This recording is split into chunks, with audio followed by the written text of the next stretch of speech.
Olá, bom dia a todos e a todas. Agora sim, vamos iniciar a sessão de abertura do Encontro de Iniciação Científica, que chega à 28ª edição, para orgulho de todos nós, com o tema Política, Solidariedade e o papel da pesquisa no desenvolvimento social.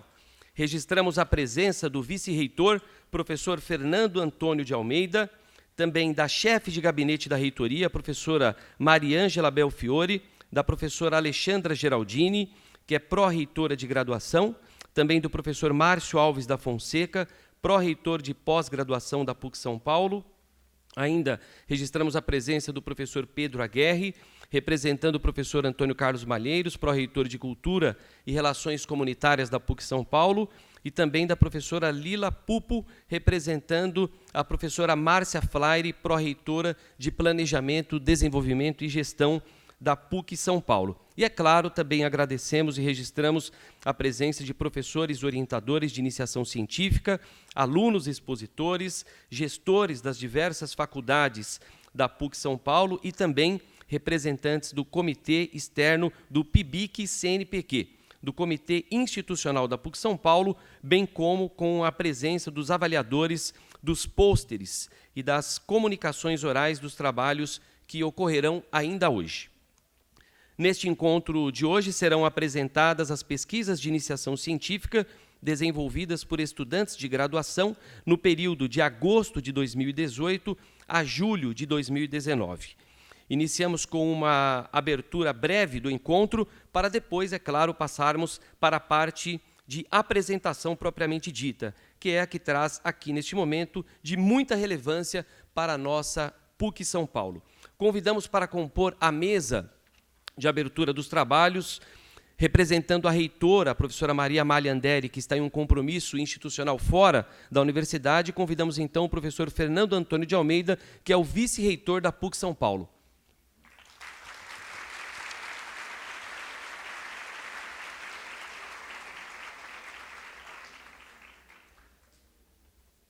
Convidamos também a professora Maria Isilda Santos de Matos, coordenadora do Programa Institucional de Iniciação Científica da PUC São Paulo.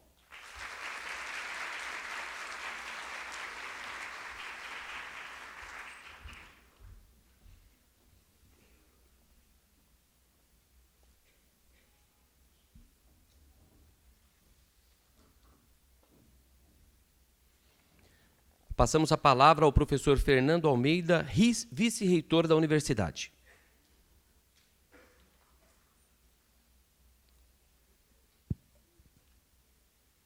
Bom dia a todos. É muito bom ver todos aqui, ver esse auditório repleto, com uma gama de jovens investigadores, jovens pesquisadores.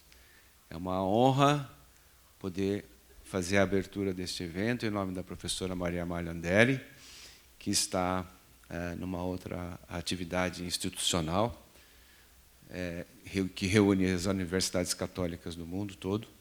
Então, para mim é realmente uma grande honra. Eu não vou, como nós estamos atrasados no horário, eu não vou ficar repetindo o nome de todos os nossos colaboradores, de toda a reitoria, de todas as pessoas envolvidas no processo desse evento de iniciação científica que estão aqui presentes. Eu agradeço a presença de todos. O que eu gostaria de dizer é agradecer a presença de vocês todos e dizer que nós estamos muito felizes com ver essa casa cheia, que é uma casa que tem tanta identidade com a PUC, e com todos os pesquisadores e com os jovens pesquisadores e seus orientadores presentes. Este, de fato, é um momento que é um encontro, como o nome diz, porque você vai ter a oportunidade de encontrar seus colegas de diferentes campos, de diferentes áreas de conhecimento, e que terão hoje a oportunidade de mostrar seus trabalhos, de conversar, de trocar ideias, que é a coisa mais importante desse processo da investigação. Mas é também um momento de celebração, onde nós comemoramos os resultados de cada uma dessas pesquisas que foram realizadas e comemoramos os benefícios que essas pesquisas podem trazer para os reais interessados da pesquisa, que são as pessoas, que é a comunidade. E é nesse sentido que eu quero parabenizar o comitê assessor do PIBIC pelo acerto na escolha do tema do evento neste ano, que é política, solidariedade e o papel da pesquisa no desenvolvimento social. As coisas se encaixam muito bem nesse sentido. Então, eu espero que vocês tenham, nós todos, tenhamos um excelente dia de trabalho e, mais uma vez, agradeço a presença de todos. Muito obrigado. Bom dia.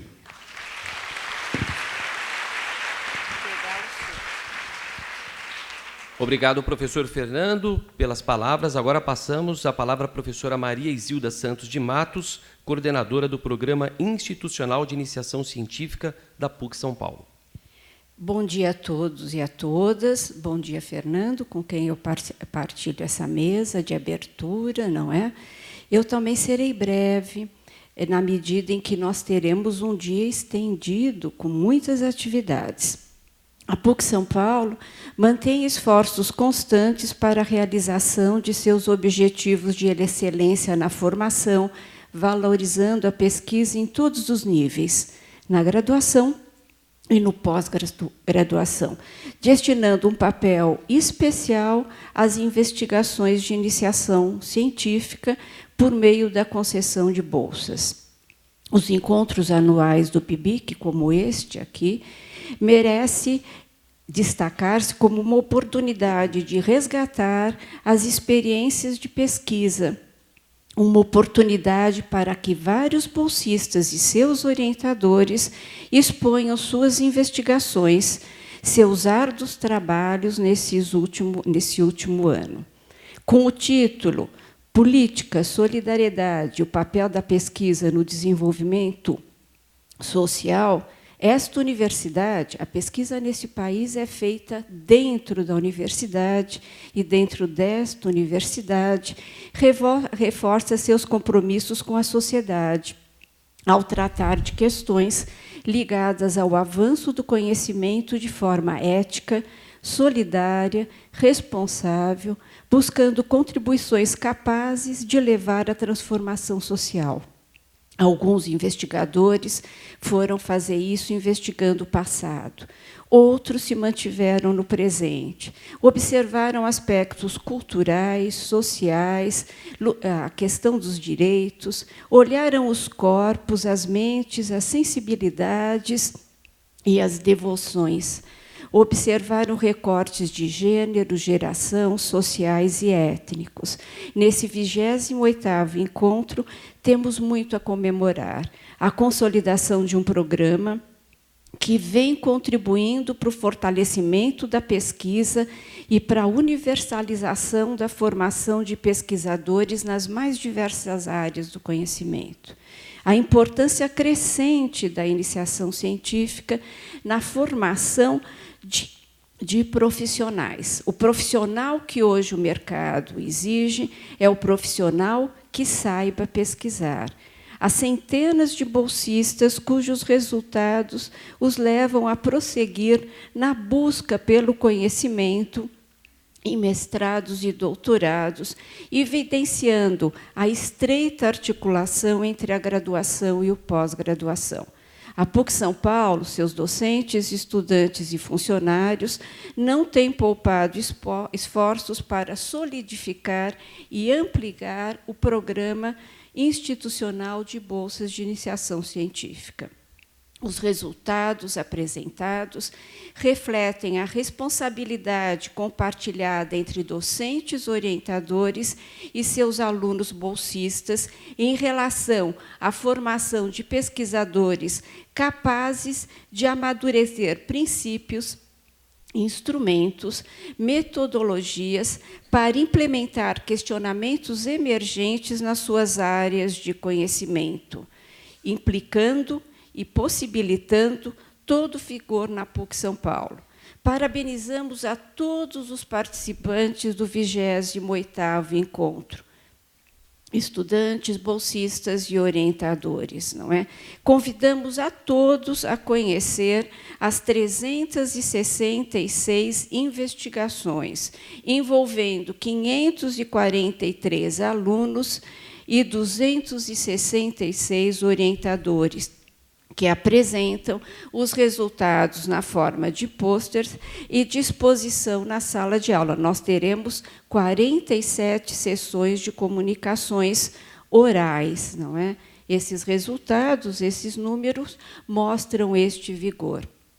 Agradeço o apoio recebido pela reitoria, principalmente através das bolsas CEP, todas as atenções ao PIBIC, pela pró-reitoria de pós-graduação, pela coordenação de pesquisa, na pessoa da professora Mercedes, pelos diretores de faculdades, os membros do comitê institucional que administram este programa, os funcionários das faculdades e também os técnicos, as técnicas do PIBIC, aos membros do comitê externo, que vêm aqui nos avaliar em nome do CNPq.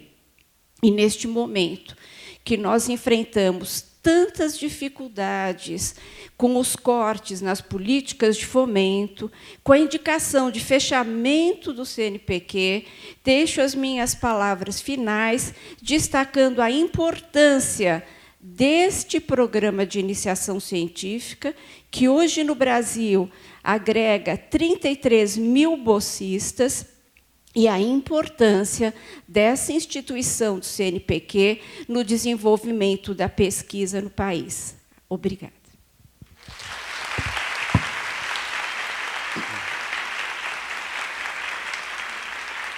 Obrigado, professora Marizilda. Agora eu convido tanto a professora Marizilda quanto o professor Fernando Almeida para voltarem a ocupar os seus lugares na primeira fileira. Vamos desfazer a mesa neste momento. Obrigado. E nós vamos convidar para subir ao palco o aluno Alan Kenji Tazaka, do curso de Direito da PUC São Paulo, que falará sobre a sua sugestão do tema deste 28º Encontro de Iniciação Científica, que é Política, Solidariedade e o papel da pesquisa no desenvolvimento social. Uma salva de palmas para o Alan, por favor.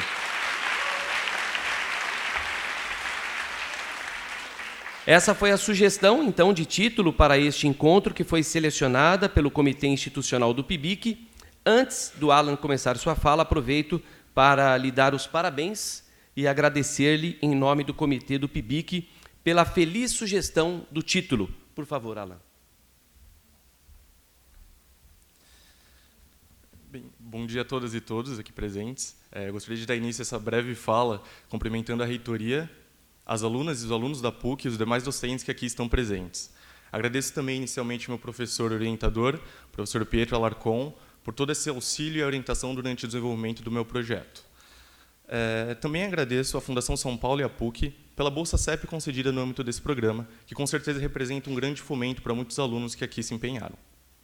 Bom, nessa oportunidade de inestimável valor, eu acredito que não me cabem maiores feitos senão agradecer por todo o estímulo e empenho dessa universidade no desenvolvimento da pesquisa e na disseminação do conhecimento. Se posicionando no contrafluxo desse cenário tão preocupante de desinvestimentos da educação nacional, emprega contínuos esforços para a expansão da produção científica universitária. O tema sugerido para esse encontro, e que for acolhido pela reitoria, Política, Solidariedade e o papel da pesquisa no desenvolvimento social, foi elaborado a partir de certos questionamentos que me surgiram durante esses quase 4 anos de graduação, como: quais são os reflexos diretos da pesquisa no desenvolvimento científico? Qual é o papel fundamental da pesquisa? É possível dissociarmos a política da narrativa acadêmica, principalmente em certas searas do conhecimento, como no universo do direito?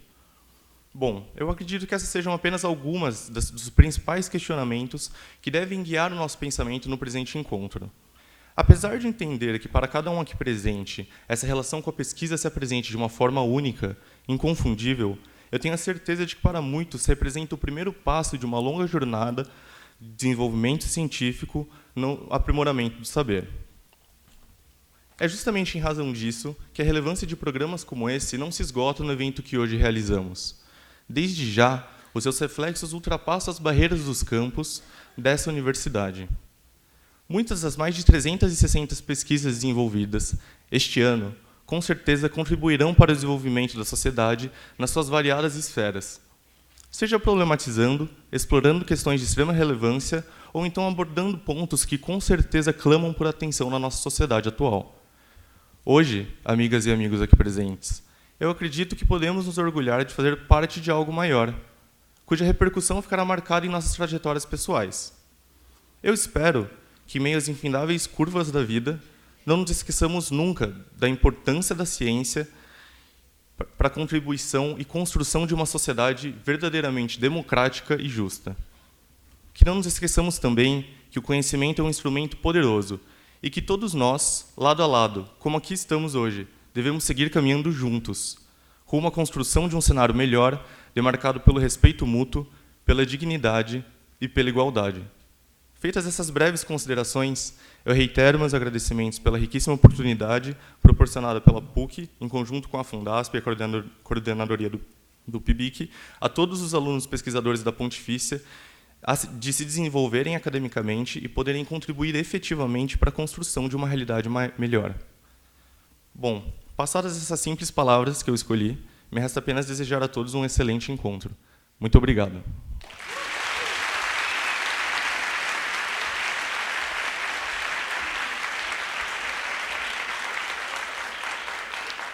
Obrigado, Alan, pelas palavras. O Alan, então, que foi o autor, né, do tema escolhido do 28º Encontro de Iniciação Científica, o tema que é Política, Solidariedade e o papel da pesquisa no desenvolvimento social. Passamos agora para a apresentação de um vídeo que com certeza servirá de inspiração hoje para os nossos alunos autores dos trabalhos que serão apresentados neste encontro. Meu nome é Carolina Paris, eu estou no 5º ano de Direito. Eu estou no 5º ano de Direito, também no 9º semestre da PUC. Sou estudante de Medicina do 4º ano. Sou Marta Costa, aluna do último ano de Engenharia Biomédica da PUC São Paulo. Meu nome é Luiz Gonzaga de Souza Júnior, eu estou no 9º semestre do curso de Comunicação e Multimeios na PUC São Paulo. Eu faço História aqui na PUC e eu estou no meu penúltimo semestre.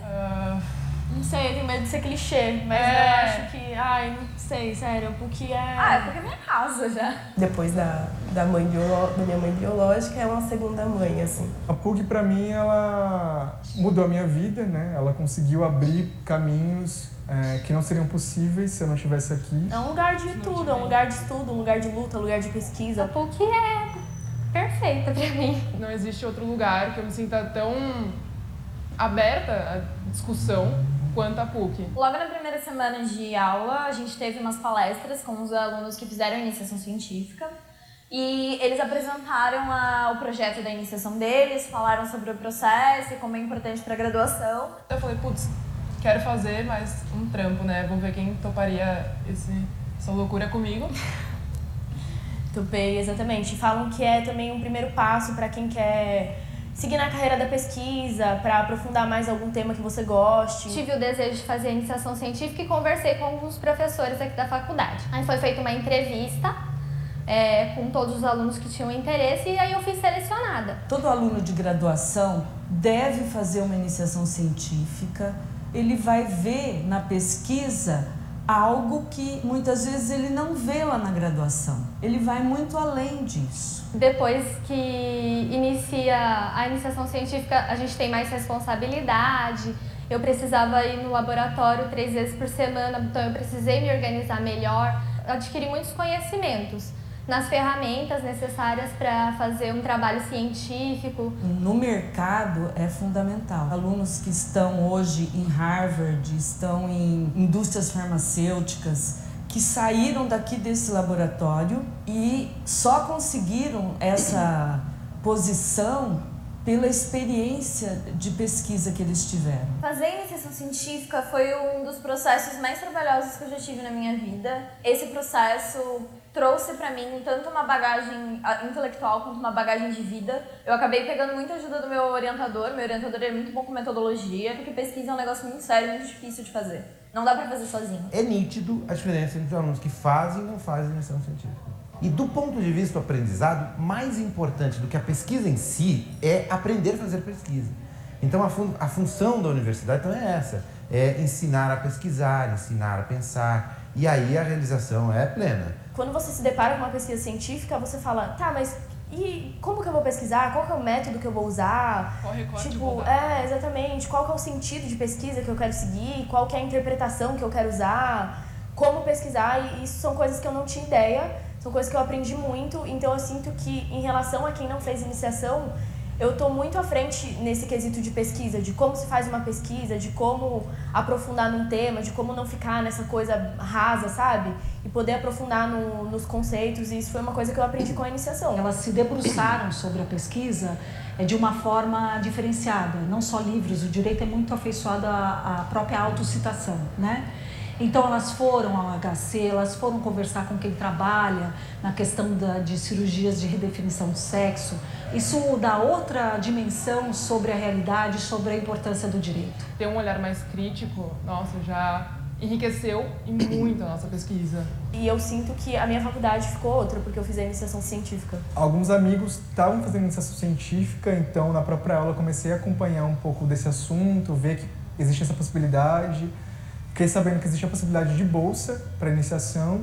O meu tema era a tecnologia que se torna corpo e a mudança na sociabilidade. Então eu estudava o papel da arte na formulação de vínculos afetivos a partir desse nosso contato constante com a tecnologia, né? Então a gente passa muito tempo em redes sociais, aplicativos, e o nosso corpo começa a se modificar a partir do uso constante, né? E como é que as pessoas elas querem cada vez mais viver nesse ambiente online, trazendo isso para o offline, que seria essa vida real, né? Então, como a arte ela entra nessa formação de novos vínculos, de novos pensamentos a partir disso. Sou pró-unista. Ter uma bolsa de iniciação científica permitiu que eu e mais muitas outras estudantes, né, pudessem permanecer aqui na PUC. Antes mesmo de ingressar na engenharia biomédica, eu fazia curso técnico em química e eu gostava muito da área de biomateriais. Depois que eu encontrei a engenharia biomédica, aí foi perfeito, porque aí eu consegui aplicar o meu conhecimento de química na área da engenharia biomédica. E na iniciação científica, eu vi que dava para juntar muito. Biomateriais, fazer na área de biomateriais e juntar muito a química com isso. Tem que ter um projeto bem delineado, onde você acompanha as etapas e está dando apoio o tempo inteiro, né? Eu sempre escutei que no nosso país não tinha muito campo para pesquisa. Assim, se você quisesse seguir a área de pesquisa, você não teria tanto incentivo, tanto fomento e tanto apoio. Mas depois que eu fiz a iniciação científica, eu percebi que eu também posso seguir a área da pesquisa. Esse apoio da PUC é fundamental, né? Em poucos lugares a gente vê um nível de iniciação científica tão grande do jeito que tem aqui. A quantidade de trabalhos, né? Foram em torno de 570 trabalhos, né? E 29 premiados. E muito é por causa desse apoio que a PUC dá. A PUC tem uma política muito ativa de investimento nos alunos e na iniciação científica em particular, não é? Além do dinheiro que vem das agências federais, a própria Fundação São Paulo tem também um investimento complementar que fez parte do acordo, que é uma política absolutamente interessante. Eu sou aluna da PUC, eterna, né, agora de doutorado, e o que eu vejo aqui é um eterno espaço de pensar, de dialeticar, eu nunca uso a palavra discutir, são teses, antíteses e possíveis conclusões, uma contribuição incrível para o pensamento social, para além da PUC, mas nascendo aqui. Muito bem.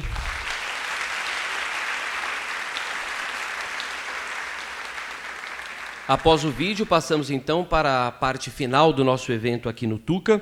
2 trabalhos de ex-bolsistas do PIBIC serão agora apresentados. Os alunos convidados também falarão da sua experiência com a importante atividade de iniciação científica de que puderam desfrutar e também responderão eventuais perguntas que forem feitas pela plateia, mas as perguntas, por gentileza, só poderão ser feitas após a apresentação dos alunos. Eu já adianto, quem tiver alguma pergunta é só se dirigir aqui para a parte frontal e fazer uso do microfone para que a nossa TV PUC registre também a pergunta. Antes de chamar os nossos alunos, convido para voltar à mesa o professor Fernando Almeida, nosso vice-reitor da universidade. E também convido a professora Maria Aparecida Junqueira, coordenadora do Programa de Crítica Literária da PUC São Paulo, para que ocupe um lugar na mesa diretora.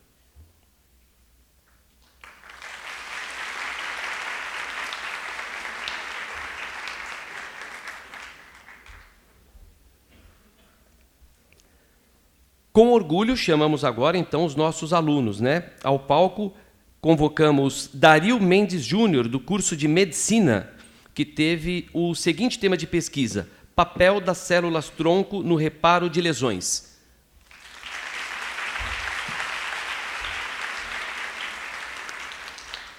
E chamamos as alunas do curso de Direito, Carolina Paris e também Isabela de Freitas, que trabalharam em um projeto de pesquisa sobre feminicídio de mulheres transgênero. Por favor.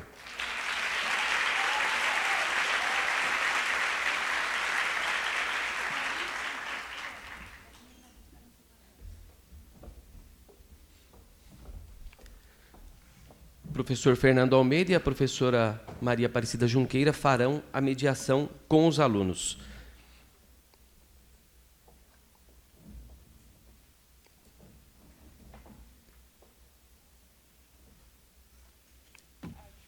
O Dario é o primeiro a fazer a apresentação, correto? O Dario vai fazer da mesa ou aqui do púlpito? Fique à vontade, por favor.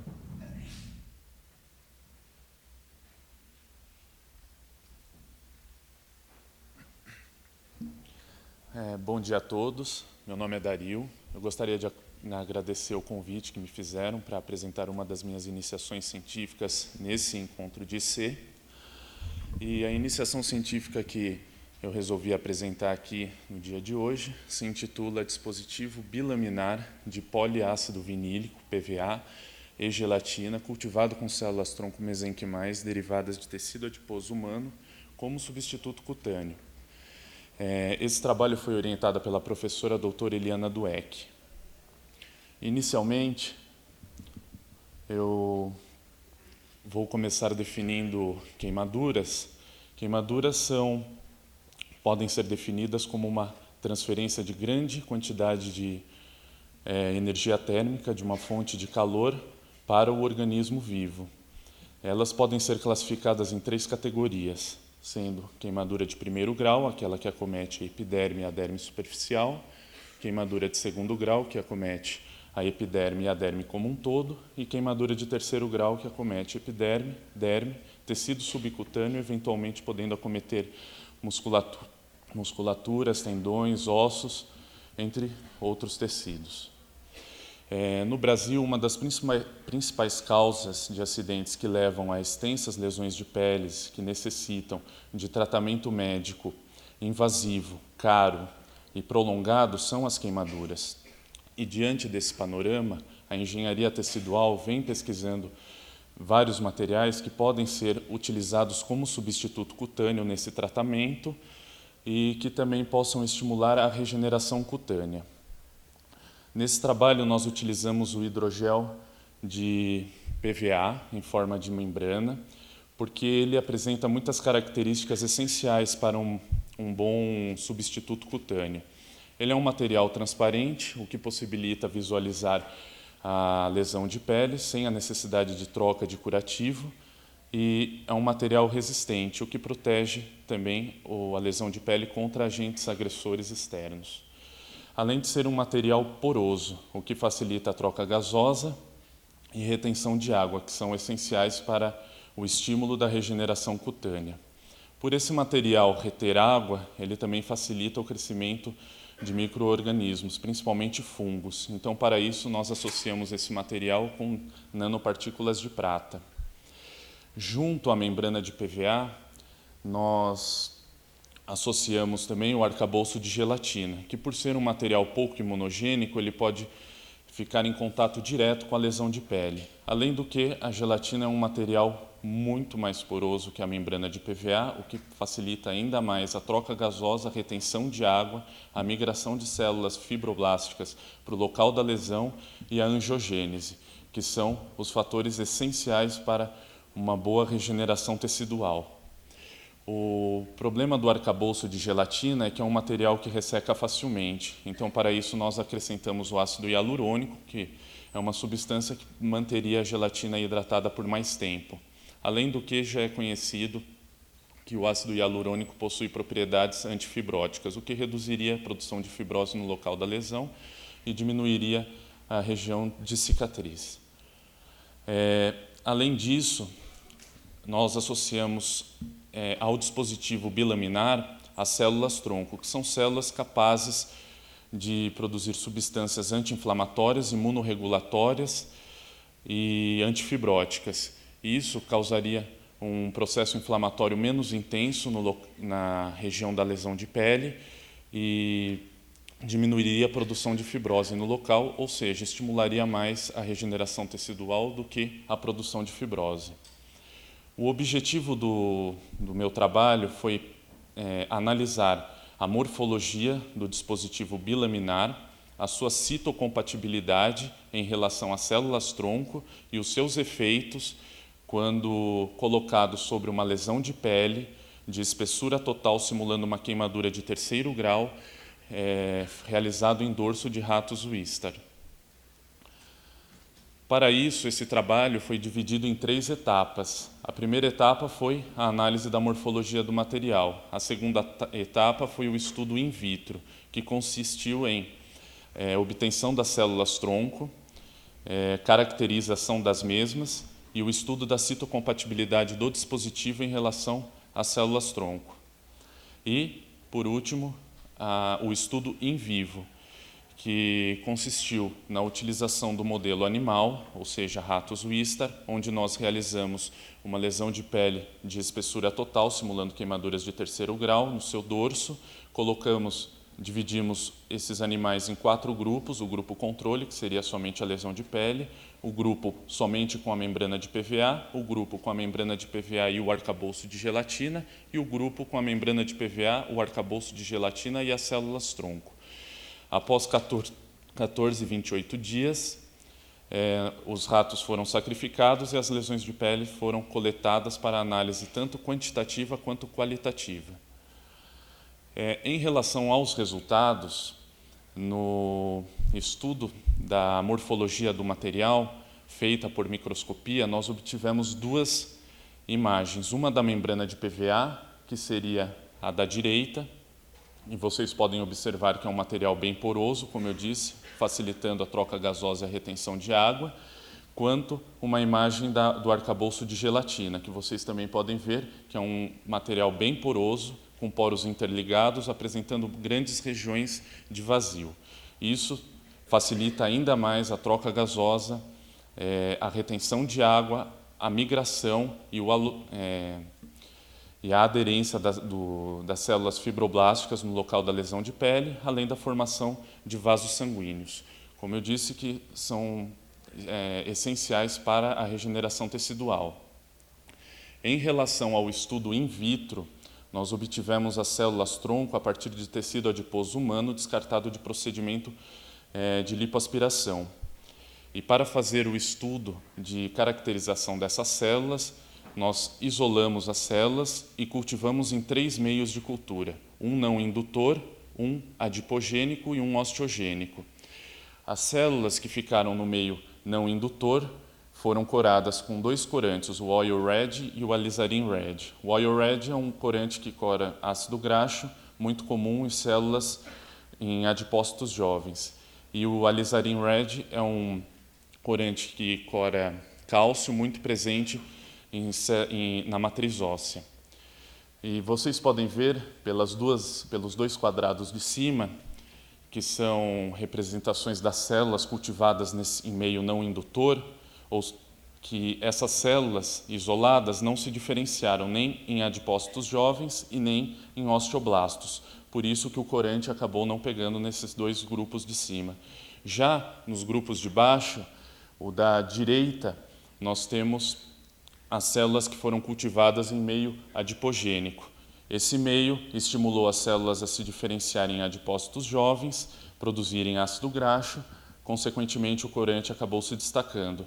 E da esquerda, nós temos células-tronco cultivadas no meio osteogênico, que estimulou as células a se diferenciarem em osteoblastos, produzir matriz óssea, o que acabou destacando o corante também. O resultado desse estudo foi que, se essas células, nos meios indutores corretos, conseguem se diferenciar em células diferentes, significa que as células inicialmente obtidas eram realmente células-tronco mesenquimais. Afinal, somente as células-tronco mesenquimais têm essa característica de se diferenciarem em outros tipos celulares diferentes. Em relação ao estudo da citocompatibilidade do dispositivo bilaminar em relação às células-tronco, nós pegamos um dispositivo sem nanopartículas de prata e um dispositivo com nanopartículas de prata. Fizemos o cultivo dessas células-tronco e observamos e analisamos os dois materiais com 1 dia e com 7 dias de experimento. Pode voltar uma? Não, para trás. Mas isso. Nos dois quadrados da direita, nós podemos ver no quadrado de cima o dispositivo sem nanopartículas de prata, com a presença de uma quantidade razoável de células-tronco, e na de baixo, no dispositivo com nanopartículas de prata, apresentando também uma quantidade razoável de células-tronco. Após os 7 dias, que seriam as duas imagens da esquerda, o grupo que do dispositivo sem nanopartículas de prata apresentou uma proliferação celular. Isso mostra que o dispositivo bilaminar sem a presença de nanopartículas de prata não foi tóxico para células-tronco e esse dispositivo foi compatível com as células. Já o dispositivo com nanopartículas de prata apresentou uma redução da proliferação em comparação com o grupo anterior, porém não chegou a inibir. Isso mostra também que o dispositivo bilaminar com nanopartículas de prata, ele não é totalmente tóxico, porém ele chega a ser compatível com as células-tronco. Agora, em relação ao estudo in vivo, na análise quantitativa, nós utilizamos um corante fluorescente específico para vasos sanguíneos e miofibroblastos. E nós utilizamos em todas as amostras de peles dos animais do estudo. Como vocês podem ver, as 3 imagens de cima são imagens do grupo de controle positivo, PVA com gelatina e PVA com gelatina e célula, respectivamente, mostrando a quantidade de miofibroblastos. As 3 de baixo são dos mesmos 3 grupos, porém mostrando a quantidade de vasos sanguíneos formados. Pela análise de contagem de vasos sanguíneos, o que chamou mais atenção foi que o último grupo, PVA com gelatina e célula, apresentou o maior número de vasos sanguíneos, indicando que há estímulo da regeneração, está havendo mais estímulo da regeneração cutânea nesse grupo do que nos outros.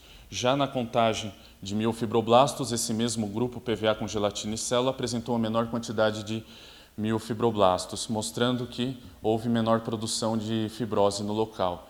E em relação à análise qualitativa, aqui nós temos a imagem panorâmica das lesões de pele dos 4 grupos. O grupo controle, que houve maior produção histologicamente, houve maior produção de fibrose e contração da ferida, o grupo de PVA com o mesmo resultado, o grupo de PVA com gelatina e célula houve uma produção mínima de fibrose, com uma contração mínima da lesão, e o último grupo de PVA com gelatina e célula houve praticamente ausência da produção de fibrose, porém houve uma redução da área da lesão. O que explicaria isso seria uma regeneração cutânea acelerada. Essas seriam só imagens ampliadas das imagens anteriores para mostrar a diferença dos grupos.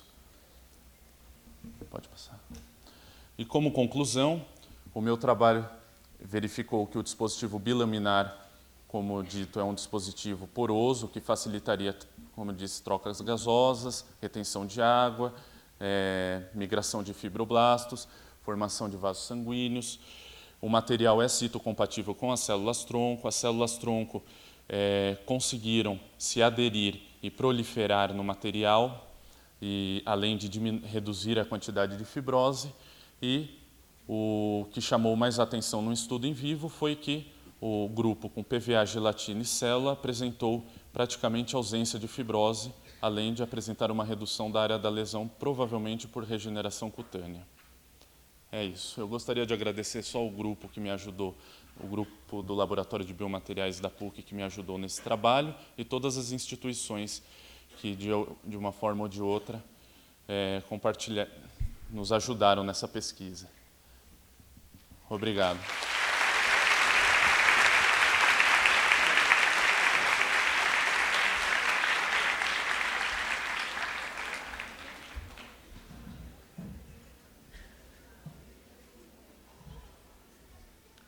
Obrigado, Dario. Olha, só um recado para os alunos da medicina: não precisam se antecipar na montagem, né, dos painéis. Haverá tempo suficiente para que vocês concluam essa etapa. Nosso evento está praticamente terminando. Mas antes de terminar, claro, vamos passar a palavra para as alunas do Direito, Carolina Paris e Isabela de Freitas, que vão falar um pouquinho do projeto de pesquisa sobre feminicídio de mulheres transgênero.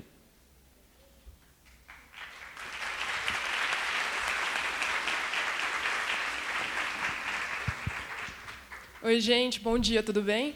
Meu nome é Carolina Paris, essa aqui é a Isabela. A gente vai falar um pouquinho, bem rápido, a gente promete, até porque a gente sabe que vocês têm a montagem, mas não se preocupem, porque eles esperam, tá bom? A gente fez ano passado, então não dá problema nenhum.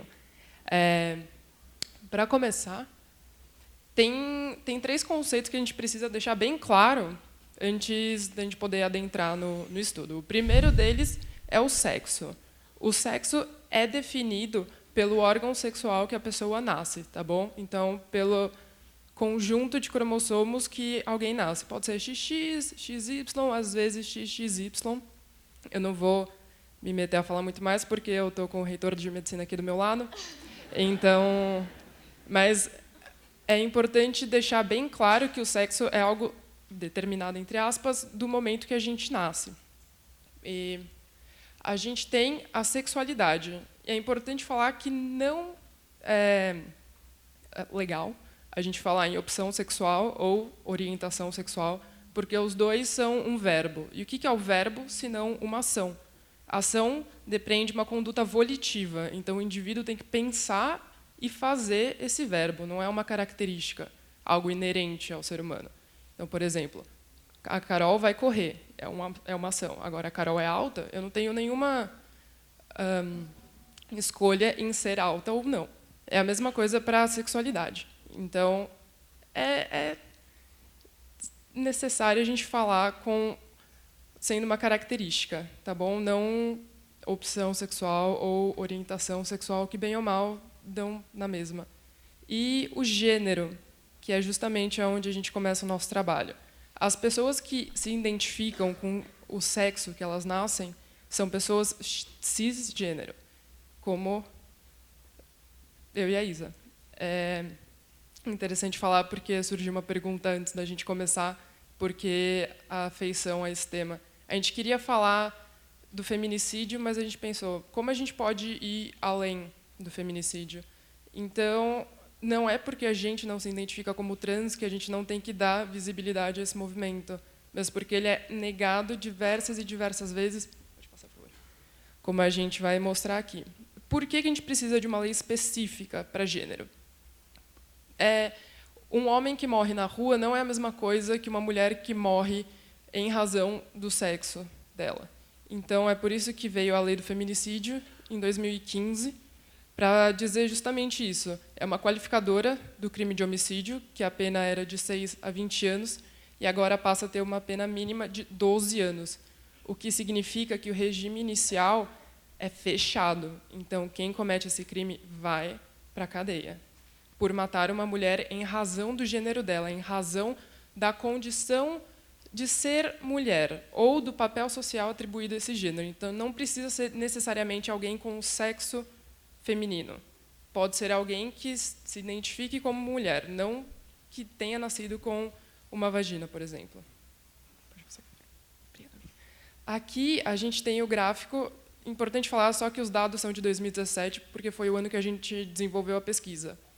Aqui são os feminicídios que a gente tem na América Latina, e como vocês podem ver, tem uma coluna que chama muito mais atenção que as outras, e é justamente a coluna do Brasil. Então, em números absolutos, o Brasil mata 3 vezes mais que o segundo colocado. Então, as mulheres morrem só pelo fato de serem mulheres. 3 vezes mais no Brasil do que no México, que é o segundo colocado. Aqui é um gráfico do transfeminicídio, da morte de pessoas trans no mundo. E, de novo, a gente tem um país chamando mais atenção, que está em preto, Brasil, com 1.071 mortes.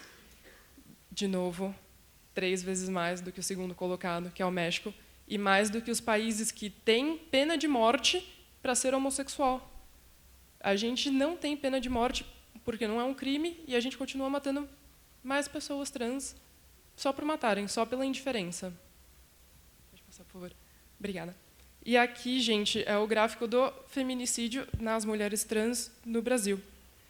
É importante falar que a gente não tem acesso a esses dados porque a identidade de gênero dessas pessoas ficam sendo negadas até o momento depois da morte. Então, na notícia não vai sair com o nome social ou o nome da pessoa até às vezes retificado.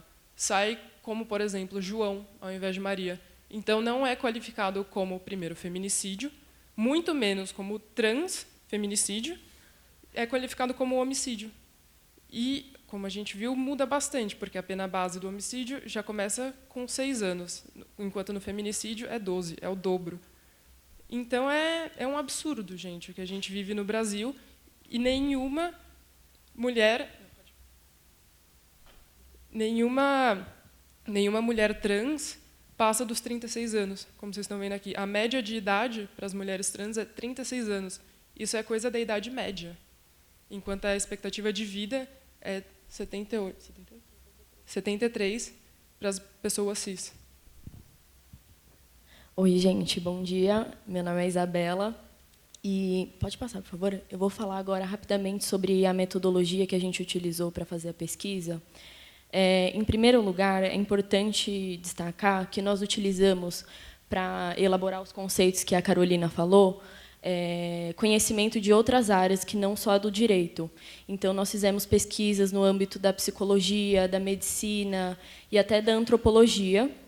E essa sugestão de utilizar conhecimento de outras disciplinas, ela veio do próprio PIBIC no momento da elaboração do pré-projeto. Eles entenderam que quanto mais áreas fossem envolvidas nessa pesquisa, mais rico ficaria o nosso projeto. Passado esse momento de elaborar o pré-projeto, nós passamos efetivamente para a pesquisa e para o trabalho de campo. No momento do trabalho de campo, a ajuda da nossa orientadora, que foi a professora Eliana Vendramini, ela foi muito essencial, porque ela conseguiu contato com os médicos que nós entrevistamos, ela deu um bom norte para a nossa pesquisa. Então, nós conversamos com o cirurgião plástico, que faz a cirurgia de redesignação pelo SUS, nós conversamos com o psiquiatra que acompanha essas mulheres, então, deu para ver de perto a realidade delas e o que elas passam. Nós também fizemos um questionário com pessoas cis de todas as idades para entender como que o nosso meio social entende o que é uma mulher, o que é uma pessoa trans, o que é gênero. E, enfim, os dados foram bem preocupantes. Nós vimos que, mesmo no meio como a PUC, como São Paulo, que é uma cidade muito cosmopolita, nós vimos que a gente ainda tem muito atraso na cabeça das pessoas, muitas pessoas ainda não entendem essa diferença. E, enfim, depois de comparar os dados, nós efetivamente começamos a escrever a iniciação e apontar os problemas e aprofundar mais tudo o que a gente tinha estudado, que antes estava só no plano das ideias. Bom, ao analisar esses dados, nós notamos que a maior dificuldade vivida pela população trans é a questão da patologização. O que acontece? Parte do movimento trans entende que ser transexual não pode ser uma doença, não pode ser patologizado, não pode ter um código de doença, um CID. Antigamente, você ser transexual era classificado como um desvio mental, um transtorno mental, quando, na verdade, a gente entende que não é dessa forma. Então, o movimento trans luta para acabar com essa patologização. Já os profissionais da área da saúde que nós entrevistamos, eles entendem que essa patologização ela é necessária, porque isso justificaria o Estado e o governo a custear essas cirurgias e dar o acesso a elas. O movimento trans também entende que não deveria haver essa patologização, porque, por exemplo, a gravidez, ou a gestação e o parto, ela não tem um CID específico e, mesmo assim, ela é custeada pelo Estado. E outra dificuldade também muito vivida por essa população é a questão da espera para você ter acesso à cirurgia. Então, muitas vezes, a pessoa fica na fila por 10, 15 anos. Existem pouquíssimos centros no Brasil que fazem essa cirurgia, então a demora ela é muito longa. Muitas pessoas acabam desistindo ou se automutilando, então é uma realidade muito complicada para quem vive isso. Pode passar, por favor. Como conclusão do nosso trabalho, nós entendemos que deveria haver uma alteração no texto da lei para citar que tanto as mulheres transgênero, que são as mulheres que ainda não realizaram a cirurgia, porque o transexual é aquele que já fez a cirurgia, o transgênero é o que ainda não, que por diversos motivos opta por não fazer, ou ele vive com o órgão que ele tem, ou a pessoa não quer fazer, não quer se mutilar, não quer esperar a cirurgia. Então, nós entendemos que deveria haver uma alteração na lei para também proteger essa população, que claramente está sofrendo muita violência, e a possibilidade imediata de aplicar esse entendimento no judiciário brasileiro, que é os juízes, atualmente, podem, sim, entender que pessoas transgêneros podem ser vítimas de feminicídio, só que esse ponto ele é um pouco preocupante porque ele não traz segurança jurídica, porque entendimento de tribunal, de juiz, ele pode mudar. Nós mesmos vemos que isso está sempre mudando, então, o ideal seria mesmo uma alteração no texto da lei. Pode passar. E, com relação ao pós-encontro, pediram para a gente falar também um pouquinho como que foi essa experiência. Depois da gente participar do encontro que vocês vão participar hoje, nós recebemos a notícia da premiação. Foi uma notícia muito grata. Nós sentimos que a nossa pesquisa foi efetivamente valorizada pela PUC, pela reitoria. A elaboração da iniciação também ajudou no nosso TCC, porque depois de fazer uma iniciação científica, fazer um TCC fica relativamente simples. Nós vamos publicar a nossa iniciação nessa revista chamada Ciências Sociais Aplicadas, na edição agora de dezembro de 2019, e nós fomos convidadas para participar desse encontro, que está sendo uma experiência muito gratificante. E, bom, por fim, esse é o nosso contato. Caso alguém queira entrar em contato, nós podemos mandar o material, nós podemos discutir, trocar ideias. Eu queria agradecer muito a presença de todos, da reitoria, do pessoal do PIBIC pela oportunidade, as nossas orientadoras, a Eliana Vendramini e a Silvia Pimentel. E para os alunos que vão participar hoje do encontro, eu espero que vocês façam um dia muito bom de apresentações, que vocês continuem sempre pesquisando, questionando e contribuindo muito para a sociedade, porque o trabalho de vocês aqui é realmente muito importante. Obrigada.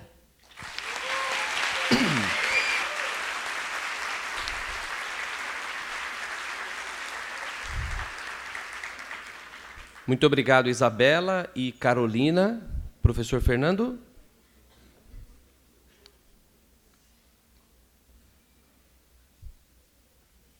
Eu só queria... Seria redundante dizer que foi tão bom ver essas duas coisas tão diferentes sendo apresentadas, todo o processo de investigação, as conclusões, etc. Eu queria estimular a plateia a fazer perguntas, mas já, ao mesmo tempo, dizer o que isso pode modificar, perguntar para os apresentadores o que isso pode modificar na sua vida profissional. Talvez começar pelas meninas. Então, antes delas começarem a falar, quem tiver alguma pergunta, por favor, se identifique, que a Luanda pode levar o microfone e vocês possam fazer perguntas, então, para a Isabela, para a Carolina ou para o Dario. Por favor.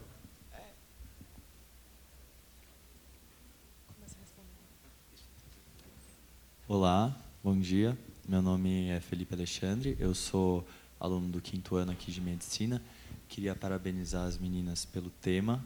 É muito significativo nós temos muitos professores e pessoas que estão ocupando espaços de privilégio hoje, falando sobre um tema que sempre foi colocado à marginalidade, que são as vivências trans, né? Eu e a minha colega Riane, meu colega Vitor, também fizemos a nossa iniciação sobre acesso e acolhimento da população trans, e uma das perguntas que eu acho que mais me impactou no meu projeto, eu queria passar para vocês. Eu queria saber como que foi o retorno para a comunidade trans desse trabalho que vocês fizeram, já que a gente está falando de desenvolvimento social, como que vocês acham que isso contribuiu para as pessoas que vocês estudaram? Olha, eu acredito que... Obrigada. pelo interesse. Obrigada pelo interesse, parabéns também pela pesquisa. A gente entende que é um tema muito delicado e preocupante, principalmente no Brasil, dado que a gente é um país muito violento com a população trans. Eu acho que assim, a gente ainda não conseguiu mensurar qual foi a aplicação efetiva da nossa pesquisa, mas nós entendemos que, fazendo isso, de pesquisar, de trazer para revistas, nós esperamos, com muita esperança, que isso possa efetivamente chegar na cabeça de quem faz as leis, ou dos deputados, ou de quem aplica a lei, que são os juízes. A nossa professora, ela é procuradora, ela é promotora, então ela está em constante contato com juízes e pessoas que trabalham na área do direito. E nós entendemos que a nossa pesquisa trouxe para a população trans um mínimo de uma segurança imediata, porque às vezes a gente pode usar as correntes, entendimentos que a gente colocou na pesquisa, até para a promotoria usar na hora de fazer uma denúncia de um feminicídio trans. A promotoria, por exemplo, pode citar os conceitos usados e já denunciar, por exemplo, o réu dessa forma. No começo do ano passado, nós tivemos uma denúncia de feminicídio trans, e foi aqui em São Paulo, foi inclusive um conhecido da professora, e a ideia é que isso seja aplicado para outros promotores, porque cada promotor ele denuncia como ele entende. Então, isso eu acredito que pode mudar a cabeça de quem trabalha na área do direito. Acho só interessante, para complementar, eu, infelizmente, não tenho amizade com mulheres trans, mas eu tenho um amigo trans, e ele me falou que, bom, mesmo que nós não nos identifiquemos como trans, é importante a gente lembrar que empatia é para todo mundo. Então, o mínimo que a gente faz aqui é dar visibilidade a um assunto que fica sendo renegado e renegado e renegado por algo que é injustificável, a nosso ver. Se a lei está aí, ela é para ser aplicada, concordam? Mais alguma pergunta? Acho que lá em cima. O professor Fernando tinha feito uma pergunta para eles responderem, não é isso, professor? Quiser ir respondendo, depois a gente preferia que passa. a plateia fizesse perguntas. Bom dia. É muito incrível a pesquisa de vocês num evento como esse, principalmente sabendo da dificuldade das pessoas, principalmente na favela, né, de vivenciar essas coisas. Eu queria saber de vocês, assim, como que, não sei se vocês pesquisaram sobre isso, mas como que a pornografia afeta a visão das pessoas em relação ao corpo, né? Até porque o Brasil é um dos países que mais consome pornografia de travestis, trans, enfim. Como que isso afeta nesses dados, se tem alguma coisa tangível que a gente possa tirar disso? Oi, a gente não pesquisou isso a fundo, mas o que eu posso falar, pelo menos conversando com as outras pessoas, é que o consumo da pornografia trans reitera um pensamento de essa pessoa está fazendo filme erótico porque ela quer, porque é o meio de vida dela, porque ela não quer fazer mais nada da vida. E a gente sabe que muitas vezes não é o caso. Então, a pessoa trans ela é marginalizada, que nem você falou, e ela às vezes não tem outro meio senão prostituir o próprio corpo, o que não é uma conduta típica, então não é um crime.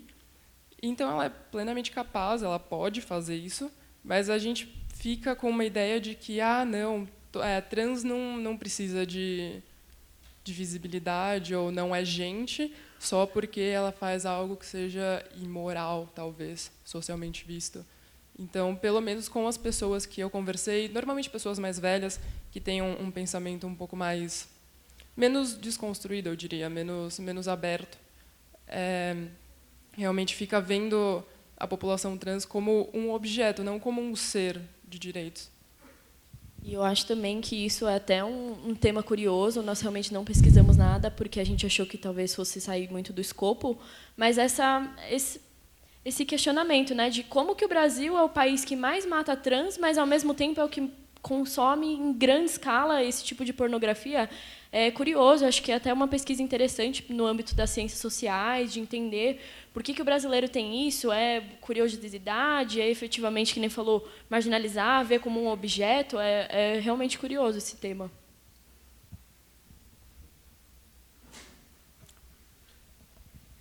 Opa, meu nome é Daniel, sou aluno do Direito. Queria parabenizar a ambas as exposições, ambas as pesquisas.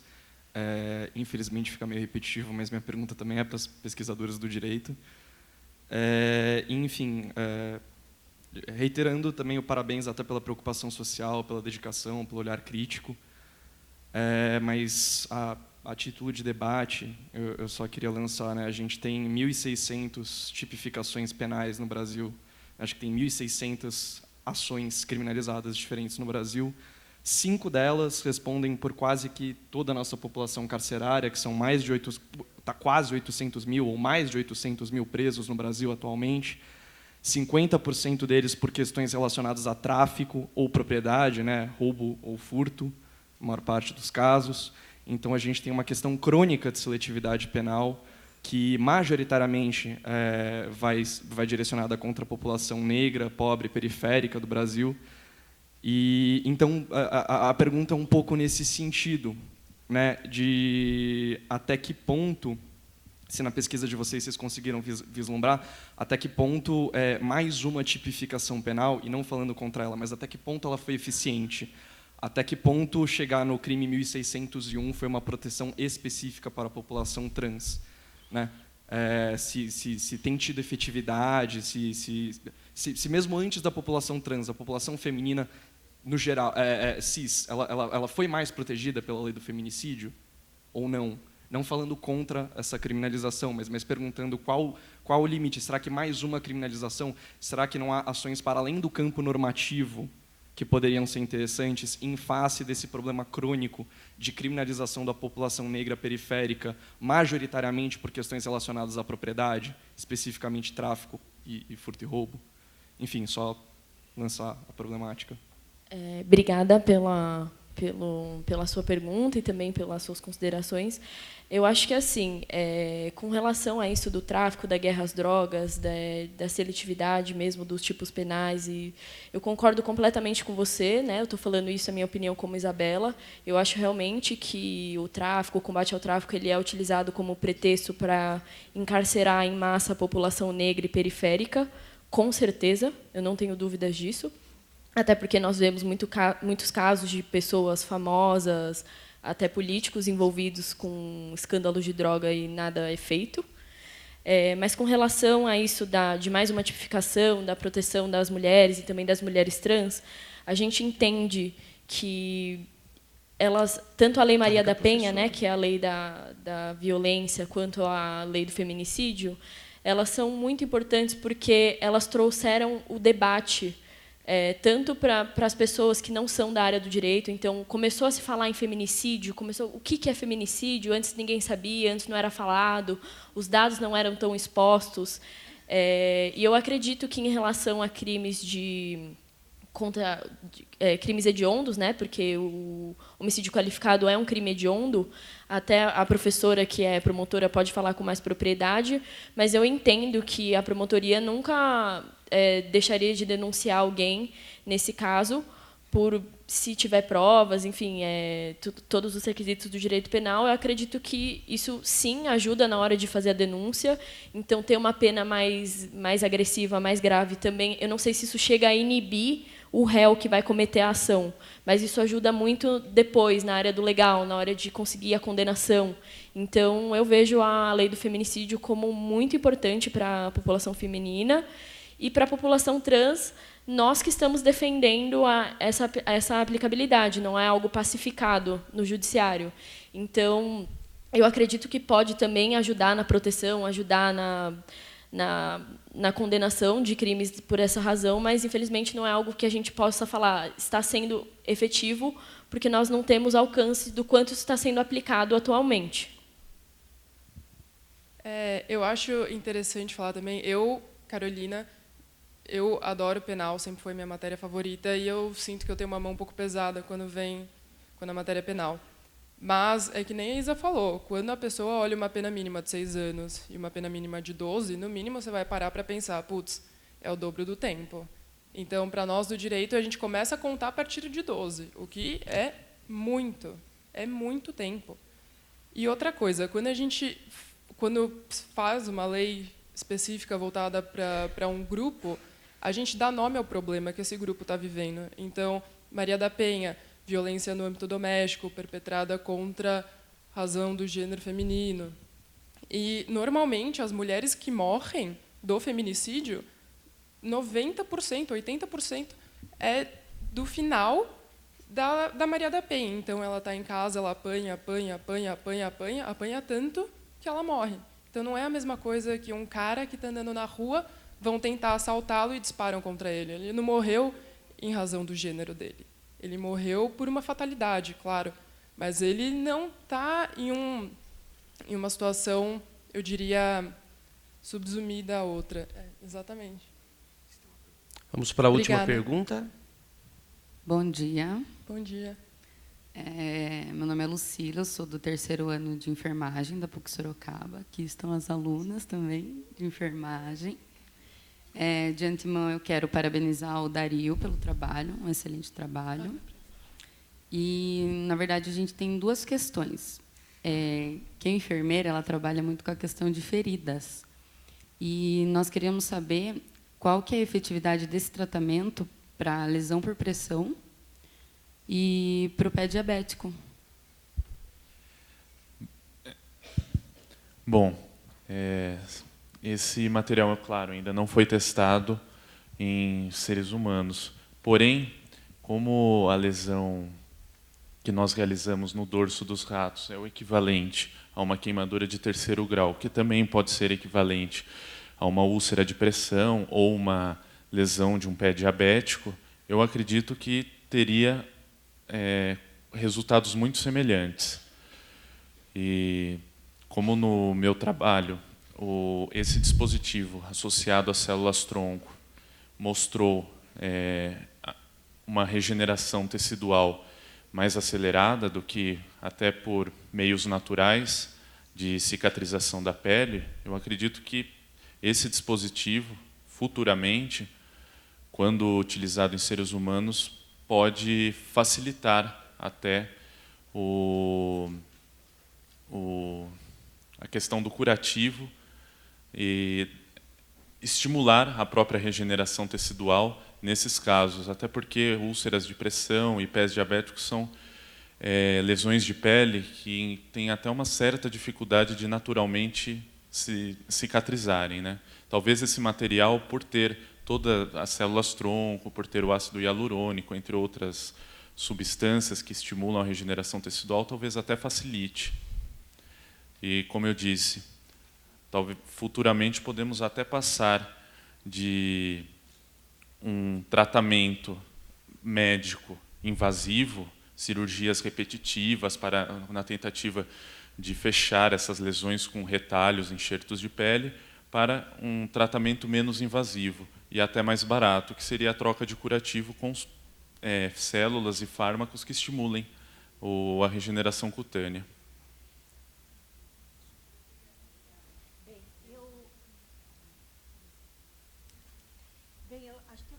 Dizer é que estamos todos de parabéns. Como agentes, participantes desta universidade e o enriquecimento que ela nos oferece, com toda a sua possibilidade de pesquisa, como já foi dito anteriormente, e também nos deixa assim, muito envaidecidos e orgulhosos como orientadores dessas pesquisas de iniciação, porque a gente está mostrando o futuro da universidade. E hoje, desde o início, o que a gente pôde presenciar e observar foi uma crença na pesquisa, uma crença naquilo que é a universidade e mostrar como estamos atualizados com as temáticas da pesquisa desde a iniciação científica. Então, essa questão do feminicídio, que tanto chamou a atenção de toda a plateia e chama a atenção de todos nós, a questão da célula-tronco, que nos coloca também no mesmo patamar que as outras universidades discutindo a célula-tronco. Então, eu fiquei assim emocionada e, ao mesmo tempo, com muita esperança, como disseram as meninas aqui, para a continuidade da pesquisa na PUC. E que todos nós somos muito responsáveis por isso, enquanto agentes, mas também a própria universidade. O que nós tivemos de prova aqui em relação à pesquisa foi o rigor que a pesquisa necessita para ela se mostrar, para ela ter o impacto que, nos dois casos aqui, seja no campo médico, seja no campo social, no campo jurídico, judicial, enfim, no campo social, a área médica entrando nisso e nos revelando um outro patamar para a sociedade brasileira, daquilo que temos de fazer. Então, eu estou muito satisfeita. Eu, assim, sou uma incentivadora na minha sala de aula para a questão da iniciação, mas sinto que todos os professores que estiveram presentes nesse vídeo, que estão aqui hoje, também o são. E eu acho que é a crença e a esperança que nós temos de um futuro cada vez mais forte, melhor, impactante socialmente, porque as duas pesquisas impactam, seja nas suas próprias áreas, mas seja socialmente.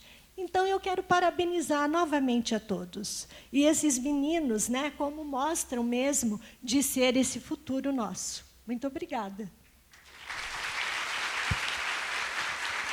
Obrigado, professora Maria Aparecida Junqueira, coordenadora do Programa de Crítica Literária da PUC São Paulo. E agora, a palavra final do professor Fernando Antônio Almeida, vice-reitor, já agradecendo a presença de todos e desejando um ótimo dia de apresentação dos trabalhos. Professor Fernando.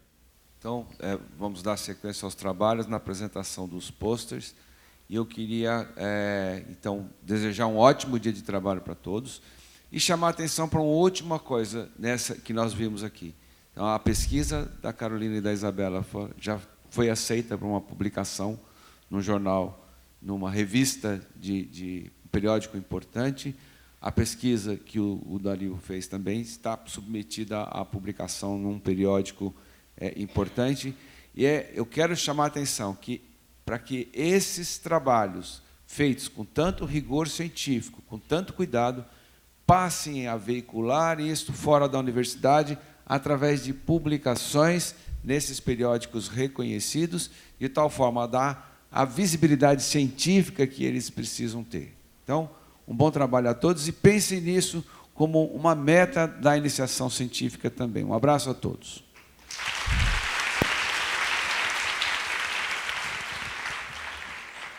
Lembrando que haverá uma tolerância, como aqui acabou o evento sendo encerrado um pouquinho mais tarde, haverá essa mesma tolerância no início da apresentação, não é isso, professora? No final da apresentação. Bom dia a todos e a todas.